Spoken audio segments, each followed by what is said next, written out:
दोस्तों, एक मरतबा फिर आपका भाई हाज़िर खिदमत है अपने सरसब्ज़ शादाब और ख़ूबसूरत हरे भरे गांव से। सीमा के बारे में बात करेंगे। सीमा कौन सी सीमा? जो सीमा कल नज़र आई, जो सीमा परसों मतलब क्या बोलते हैं, जो एक दो दिन पहले नज़र आई, वो सीमा जिसने कल तिरंगा की साड़ी पहनकर हिंदुस्तान के परचम की, हिंदुस्तान के तिरंगे की तौहीन कर रही थी। मेरे साथ मेरी बहनें जो जुड़ी हुई हैं। अच्छा, मैं बहनें इसलिए देखें, इस केस में जो हमारे साथ बहुत सारे लोग जुड़े हैं, उनमें से जो बहनें हैं, सिस्टर्स हैं, उनकी संख्या ज़्यादा है बनिस्बत हमारे भाइयों के। तो ये चीज़ें वो जब हमसे डिस्कस करती है ना, तो उनका एनालिसिस और जो हमारे भाई लोग हैं वो करते हैं, तो बड़ा मतलब फ़र्क भी होता है और इनकी तजज़िये में जान भी होती है। ठीक है ना? तो उन्होंने हमसे ज़ाहिर सी बात है रब्ता करते हैं, बात करते हैं। और वो ख़वातीन कौन है, हमारे प्रोग्राम में कई मरतबा आ भी चुकी हैं। कुछ ऐसी हैं जो आना नहीं चाहती, अपनी शनाख्त ज़ाहिर नहीं करना चाहती। तो वो ये कहते हैं कि तनवीर भाई देखें, मतलब मोदी सरकार, योगी सरकार इस हद तक गिर चुकी है, सीमा के सामने लेट चुकी है कि सीमा एक पाकिस्तानी महिला, एक मुस्लिम महिला, क्योंकि मोदी और योगी की वो मुस्लिम के लिए नहीं है, वो तो एंटी मुस्लिम कह सकते हैं। ठीक है ना? उनके जो नज़रियात हैं, उनके जो वो हैं, वो सबको पता है। मैं इसके ऊपर बात नहीं करना चाहता। ये वो बकौल उनके कि ये जहरीले लोग हैं, इनके खून में भी बस ये है कि हिंदू हिंदू है, बस इसके अलावा कोई नहीं है। तो उन्होंने ये कहा कि तनवीर भाई देखें, ये औरत हर साल जश्न आज़ादी के मौके पे अपमान कर रही है हमारे तिरंगे की, लेकिन ये उन्होंने कुछ और लफ्ज़ बोला है, मैं वो यहाँ नहीं बोल सकता, कि ये कर क्या रहे हैं, ये सब कर क्या रहे हैं, इनको कुछ नज़र नहीं आ रहा। दोस्तों, इस वक्त आंधी स्टार्ट हो चुकी है और मौसम जो है ना बड़ा खुशगवार बारिश वाला बन चुका है। उम्मीद की जा रही है कि बारिश होगी। तो दोस्तों, मैं अर्ज़ कर रहा हूँ कि ये चीज़ें हो रही हैं हमारे साथ। जो बहनें जुड़ी हुई हैं, भाई जुड़े हुए, ये कहते हैं कि ये औरत हर साल इसी तरीके से, ये देख लिए, ये देखें, ये देखें, देख लें, इनको देख रहे हैं, ये तिरंगे की तौहीन नहीं तो और क्या है। हमारे मासूम बच्चों का भी इस्तेमाल कर रहे हैं ये घटिया लोग। तो किसको गिला दें, किससे शिकायत करें? समझ आ रही है ना? ये बहुत गलत है दोस्तों, गलत, इतना गलत कि जिस औरत को हिंदुस्तान पहुंचे 4 साल हो गए, चौथे साल में केस चल रहा है, इट मीन्स 4 साल। इन 4 सालों में उसके ख़िलाफ़, उसके अगेंस्ट सरकार ने कुछ किया ही नहीं है। ना उसकी जांच, ना उससे कोई छानबीन, तहकीकात, ना चार्जशीट, सबसे बढ़कर सबसे ख़ास चार्जशीट। जिस अपराधी, जिस अक्यूज पर्सन के अगेंस्ट 90 दिन के बाद भी चार्जशीट ना पेश की जाए, तो इसका सीधा और साफ मतलब कि बददयानती, बदनीयती उसको बचाने का एक, उसके बचाने के टैक्टिक्स है। समझ रहे ना? क्या कहें कि बस शुरू हो गए, केस शुरू हो गया? नहीं भाई, कुछ भी नहीं हुआ।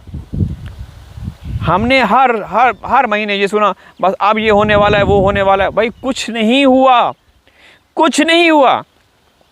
उस औरत ने जो बोला, जो उसने कहा कि मैं यहाँ भारत में आई हूँ डिपोर्ट होने के लिए नहीं आई, मैं भारत में आई हूँ जेल जाने के लिए नहीं। एग्जैक्ट यही उसके डायलॉग्स थे। उसने कहा कि आप तो मुझे कहते थे कि ये 3 महीने नहीं रहेगी, एक हफ्ता नहीं रहेगी, 6 महीने, देखे मुझे तो 4 साल हो गए, किसी ने मेरा कुछ बिगाड़ा? आप लोग, हम लोग चीखते रहे, चिल्लाते रहे, लेकिन क्या मिला? कुछ मिला? तो दोस्तों, बात दरअसल ये है कि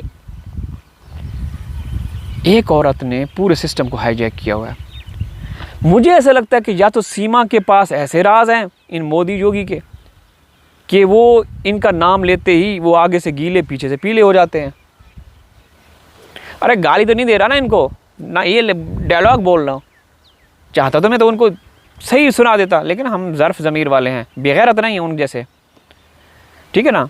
और भाई उन जैसे कौन जिन्होंने सीमा को रखा हुआ, पुलिस हो गए, प्रशासन हो गए, ये हो गए, वो हो गए, सब बेगैरत है, दल्ले हैं, दल्ले हैं। हमारे 4 मासूम मुसलमानों के जो बच्चे हैं, मासूम मुसलमान, उनकी कमाई खा रहे हैं। ये कहाँ, किस देश में ऐसा होता है? It happens only in India. क्या सीमा ने नहीं बताया, क्या सीमा ने नहीं दिखाया कि कोई भी हिंदुस्तान में अगर आना चाहता है, उसको कोई ज़रूरत नहीं कि वो वीज़ा ले, अप्लाई करे, इंक्वायरी लगना शुरू हो जाए और फिर वेट करे 3 महीने, 6 महीने, 9 महीने, साल, और उसके बाद जाके रिजेक्ट हो जाए। भाई आप उसका नेपाल का वीज़ा लो, आराम सुकून से, बस जय श्री राम का नारा लगा दो, सनातन धर्म का नकली चोला पहन लो और मोदी योगी के पोस्ट उठाओ। तुम्हारा वीज़ा भी वही, तुम्हारे डॉक्यूमेंट्स भी वही, तुम्हारा LT भी वही है, कुछ नहीं बोलेगा कोई, कुछ नहीं बोलेंगे, बल्कि वहाँ पे तुम्हारा रेड कारपेट पे इस्तकबाल, स्वागत किया जाएगा। सीमा ने बता दिया है। यहाँ तक कि अगर इनको खौफ होता ना दोस्तों, यहाँ तक कि इसने बोला कि और भी ख़वातीन हैं जो आना चाहती हैं। अगर इनको खौफ होता, मतलब ज़ाहिर सी बात है, मोदी और योगी इनके कदमों में हैं, इनके नीचे चरणों में लेटे हुए हैं, उनकी कोई वो नहीं है चलने वाली, चलती है सीमा की सब जो भी है ना, सीमा मुंह से जो बोले वो हो रही है। अभी मैंने आपको वीडियोस दिखाई थी हिंदू कम्युनिटी के लोग जो पाकिस्तान से हिंदुस्तान गए, उनके साथ क्या चल रहा है। उनको ये साड़ी, ये झंडा, वहाँ पे ये सुविधाएं नहीं दी गई उनको। जिस तरीके से सीमा कभी केक काट रही है, कभी कुछ काट रही है, कभी कुछ काट रही है, कभी कुछ दिखा रही है।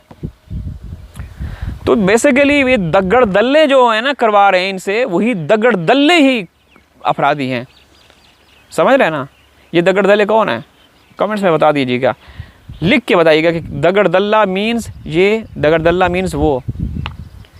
तो ये देखें, ये है भारत मना रहे। हम बहुत लकी हैं, हम 15 अगस्त इस तरह सेलिब्रेट करते हैं, और मैं, मेरे बच्चे बहुत ही ज़्यादा लकी हैं कि आज हम हिंदुस्तान में और हम हिंदुस्तानी हैं। I love my India. तो प्रो गर्व से मैं भी कहती हूँ I love my India, I love my Sanatan dharma. Hindu धर्म से हमें प्यार है, हमें अपने देश भारत। ये वो निकम्मे, निखट्टू, वो पखंडी, ड्रामेबाज, हाँ तेरा को क्या मसला है, मैं तेरे साथ ये होगा वो होगा, बड़ा मजमा सजाया हुआ है ऊपर, वो नौटंकी, वो कहाँ, ये कैसे कह सकती है एक मुस्लिम औरत कि मुझे फ़ख्र है, मैं सनातनी हूँ। तो वो कहाँ, किस लिए है? वो सिर्फ कमाई के लिए लोगों को चूना लगा रहे हैं। वो जो सारे वो अपनी सजाई हुई है, उन्होंने महफिलें सजाई हुई हैं, वो बाबे बने हुए जो वो कहाँ गए? वो बोले ना, अब नहीं बोलेंगे। पैसा जहाँ से आएगा, जहाँ से वहाँ पे सब बोलेंगे।